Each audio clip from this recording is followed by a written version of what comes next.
नमस्कार जय जगन्नाथ झटका टॉक को आपण मानक समस्त स्वागत समस्त को अनेक अनेक शुभेच्छा। तुष्टिकरण ना भाईचारा ना सबु धर्म समान ना वर्तमान जो प्रकार राजनीति चलती ये राजनीति जे आज ताने देश विभाजन पूर्व ये राजनीति चली आसला एक निर्दिष्ट राजनैतिक दल तरफ एवं यार मुख्य सूत्रधर मान तरफ जहाँफल आज सारा देश में 8टी राज्य हिंदू मुक्त हो जाए। क्रम जदि आम देखा जे गत दिन में जो काश्मीर हिंदू बहुल राज्य थिला यह वर्तमान संपूर्ण भाव जदि कह एक प्रकार हिंदू मुक्त हो जाए। क्रम बर्तमान केरल कथा कहतु, पश्चिमबंग कथा कहतु, आसाम कथा कहतु। आज आसाम अवस्था एभली स्थिति पहुंची जे जोठी हिंदू मानकर भविष्य अंधकार को गति कलानी। ए संपर्क जदि आम देखा जे देश विभाजन पूर्व किभଳି भाବରେ एक निर्दिष्ट राजनैतिक दलर सूत्रधर किभଳି भाବରେ आसाम जो जिहादी अच्छा जो शरणार्थी अच्छा जो रोहिंग्या थिले एमानंको सेठारे किभଳି भाବରେ परमानेंट स्थायी रहिबार व्यवस्था करछन्ती एवं या द्वारा किभଳି भाବରେ वर्तमान आसाम रे एक प्रकार हिंस्र रूप देखा मिलुछि से संपर्क देखिबा। आज जते गुडे तथ्य म रखिबी ए हुए तो जो बामी कामी जो नेहरू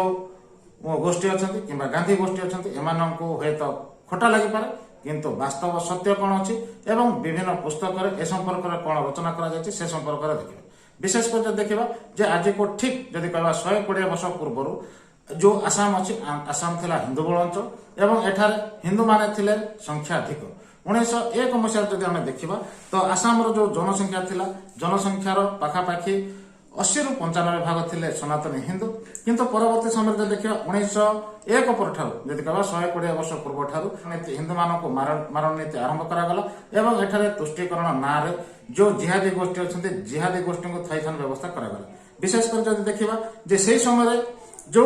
आसाम जो हिंदू माने थिले जो आसाम संस्कार थिला आसाम संस्कृति परंपरा जाबत जो जिनस थिला ये संपूर्ण भाव में सनातन उपर पर्यवेसित थिला किंतु घटनाक्रम जो देखा जे जो बड़े ढंग से सेठारे जो जिहादी मानकर व्यवस्था रहिबार व्यवस्था करागला या द्वारा एभली एक स्थिति है जे जो आसाम रे 1901 मसीह जदि कहबा मात्र मुसलमान भोट संख्या थिला 9%। 50 वर्ष पर जब 1951 कहबा एमानकर भोट संख्या एमानकर जो पॉपुलेशन थिला पॉपुलेशन 25% बढ़ी आ 2021 जो आकलन करा जाउछि 2021 आकलन अनुसार यह पाखापाखि 40% पहुंचो एवं से क्रम में देखा 2011 मसीह जो जनगणना होता से एमानकर जनसंख्या अच्छी 34.2। ये हूँ आसाम जो जिहादी गोष्ठी जन विस्फोरण यापर देखा जे यही 120 वर्ष मध्य जो अच्छी जन विस्फोरण अच्छी 45% घटी जिते कि हिंदू मान जन विस्फोरण मात्र 9 गुण बढ़ी। ये हूँ एक निर्दिष्ट चक्रांत कराए जो भाव में एम जन विस्फोरण कर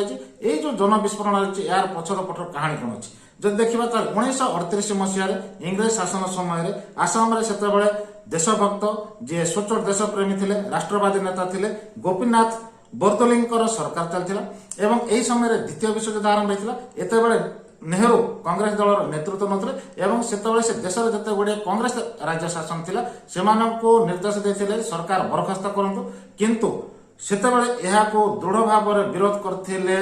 जदि कहबा सुभाष बोस कारण सुभाष बोस भला जानते जे गोपीनाथ बोरदोलई द्वारा परिचालित जो सरकार अच्छी जो आसाम रे चलती सेठारे हिंदू मानक सुरक्षा देवाई से जो भाव में आपण उद्यम कर विशेषकर जो जिहादी गोष्ठी आतंकवादी गोष्ठी से हिंदू मानक सुरक्षा देवाई जो उद्यम कर क्रमागत रहा दरकार। जदि सेठारे ये सरकार भांगी जाए ताहले हिंदू मानकर जीवन धन संपत्ति एवं निजर कन्या एवं पत्नी एमानकर जीवन विपद पड़ो ना सी सीधा सड़क नेहरू को कही किंतु नेहरू ए घटना को कर्णपात करनथिले बरं से परोक्ष भाव में जदि कहबा बोरदोलई सरकार को भांगिबा जोरदार लबी करथिले एवं एथिरे सफल मध्ये होइथिले ता प्रच्छदपटर कहानी थिला जे बोरदोलई सरकार काहेकि ए जो आतंकवादी जिहादी गोष्ठी अछथि एमानक विरोध रे बा एमानक पछरे काहेकि पड़िचंती तो एनी वे ए सरकार भांगी जिबा परे परवर्ती समय हम जब देखिबा एठु भांगी जिबा परे या भितरे जे मुस्लिम लीग रो अन्य एक बड़ सूत्रधर थिला जे पाकिस्तान विभाजन भारत विभाजन चाहूला एवं जेकोसी मत आसाम को मुस्लिम बहुल कला बाद यह पाकिस्तान में मिसाई समस्त प्रकार षड्यंत्र करथिला। सेही व्यक्ति जदि कहबा सैयद मोहम्मद सादखुल ଇଏ କ'ଣ କରିଥିଲା ନା ତା ପରବର୍ତ୍ତୀ ସମୟରେ ମୁଖ୍ୟମନ୍ତ୍ରୀ ହେଇଥିଲା ଏବଂ ଇଏ ମୁଖ୍ୟମନ୍ତ୍ରୀ ହେଲା ପରେ ବର୍ତ୍ତମାନ ଯୋଉ ବାଂଲାଦେଶ ଅଛି ଏବଂ ଯୋଉ ରୋହିଙ୍ଗ୍ୟା ଅଛନ୍ତି ଏଇ ବାଂଲାଦେଶରେ ଥିବା ଯୋଉ ଜିହାଦୀ ଆତଙ୍କବାଦୀ ବିଭିନ୍ନ ଅଞ୍ଚଳରୁ ସେମାନଙ୍କୁ ଆସାମକୁ ନିମନ୍ତ୍ରଣ କରାଗଲା ଏବଂ ଆସାମରେ ଥିବା ହିନ୍ଦୁମାନଙ୍କର ଯୋଉ ଖାଲି ଜମି ପରିତ୍ୟକ୍ତ ଜମି ଥିଲା ବା ଯୋଉ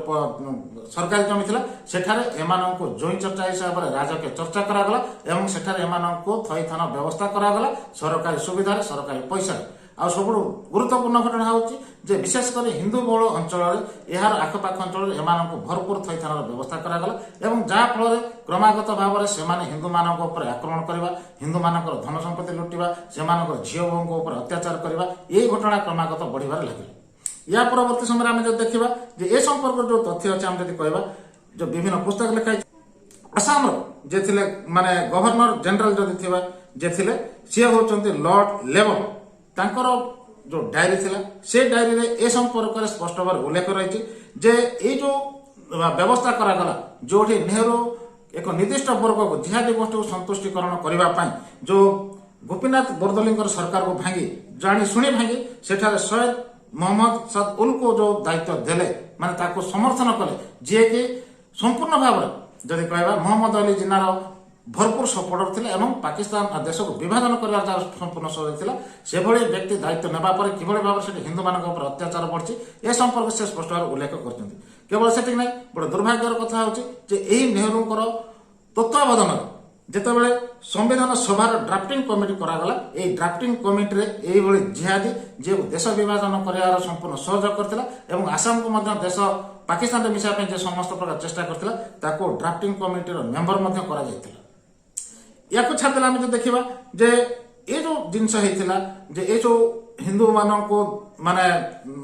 समस्त दृष्टि जो लांछित अपमानित करने से समय सैयद मोहम्मद सदउल्लाह तखर जो उद्यम आरंभ होता ये संपर्क जो देखा से संजय हजारिका से समय जड़े प्रख्यात पुस्तक विशारद जी थे पुस्तक स्ट्रिंगर्स मिसा यही बही से संपर्क संपूर्ण भाव में स्पष्ट लिखिं जे पाकिस्तान को भांगा पाकिस्तान को अलग करने भारत एवं आसाम को मध्य पाकिस्तान मिसाई किभली भाव में मोहम्मद सईद उल्लार समस्त प्रकार षड्यंत्र रही आपको छाड़देले जदि कहबा जे से समय राष्ट्रपति जे थे डॉक्टर राजेंद्र प्रसाद तांकर जो पुस्तक खंडित भारत पेज नंबर 136 से स्पष्ट भाव उल्लेख करते एक निर्दिष्ट गोष्ठी को संतुष्टिकरण करने नेहरूंकर जो दूरदृष्टि अभाव रही है जहाँफल आसाम जो भाव में हिंदू मैंने अत्याचार शिकार होती से संपर्क स्पष्ट भाव उल्लेख करते। केवल से नहीं ये सब घटना जो आसाम जो भाव में जन विस्फोरण एक निर्दिष्ट गोष्ठी जिहादी गोष्ठी घटी चलता एवं क्रमागत भाव में वर्तमान जो बांग्लादेश अच्छी कि रोहिंग्या मान जो आनी बसा जाऊला एक निर्दिष्ट टार्गेट करा जे आसाम को संपूर्ण भाव में हिंदू मुक्त कर एक मुसलमान बहुल राज्य करने या पाकिस्तान मिसवा जो सब षड्यंत्र था ये षड्यंत्र जो गांधी जानते गांधी तीव्र क्षोभ प्रकाश करते ए संपर्क से नेहरू को सचेतन करते किंतु दुर्भाग्य नेहरू ए संपर्क में कौन दृढ़ कार्यानुष्ठान ग्रहण करने तो दूर कथा ये जो जिहादी मान को संतुष्टि करने समस्त प्रकार उद्यम निज तरफ आरंभ करवा जी मुस्लिम लीग बड़ सपोर्टर थे मोहम्मद अली जिन्नार जो बड़ चाटुकार था सैयद हक चौधरी जे कि एम शिक्षा ग्रहण करता एम ए पाठ पढ़ा आसाम को चांदिका थाली भाव मोहम्मद अली जिन्ना को समर्पित जे पण करथिला से भली व्यक्ति को परवर्ती समय 1951 मसीह इंदिरा गांधी सरकार मंत्री पद अधिष्ठान करा ए संपर्क में आम जब देखा ताहले जो पुस्तक अच्छे से पुस्तक ना स्ट्रेंजर्स ऑफ मिस्ट जो संजय हजारके पुस्तक ए संपर्क विषय आलोचना कर छाड़ जब कहबा आसाम से गवर्नर थे एसके सिन्हा जो रिपोर्ट थिला सरकार को जे जो निर्दिष्ट गोष्ठी जिहादी गोष्ठी किभली भाव में देश में पर्टिकुलर आसाम किभली भाव जो जिहादी गोष्ठी जन विस्फोरण कर हिंदू मानकर सत्ता को लोप करने समस्त प्रकार उद्यम आरंभ कर प्रक्रिया जारी रही जो कहते संपर्क स्पष्ट उल्लेख रही ये हूँ जिहादी मानकर मानसिकता जो जिहादी मानकर मानसिकता को से समय एक निर्दिष्ट राजनैतिक दल जे देशर सब से समय बड़ दल थिला से संपूर्ण समर्थन करथिला एवं यार जो पृष्ठपोषक थिला ये जो भाईचारा गीत गाउथिला एवं जिहादी मानक संपूर्ण भाव में से जॉइंट चर्चा कर रखा जाइथिला जो आपेसमेंट ना तुष्टिकरण ना आज विभिन्न राजनैतिक दल करछन्ती ए देश को विभाजन करिवार एक षड्यंत्र से समय थिला आज एक प्रकार षड्यंत्र निरंतर चली रही जो सनातन हिंदू माने निजको भाईचारा बना मन करते निजे जो गीत गाउछन्ते सब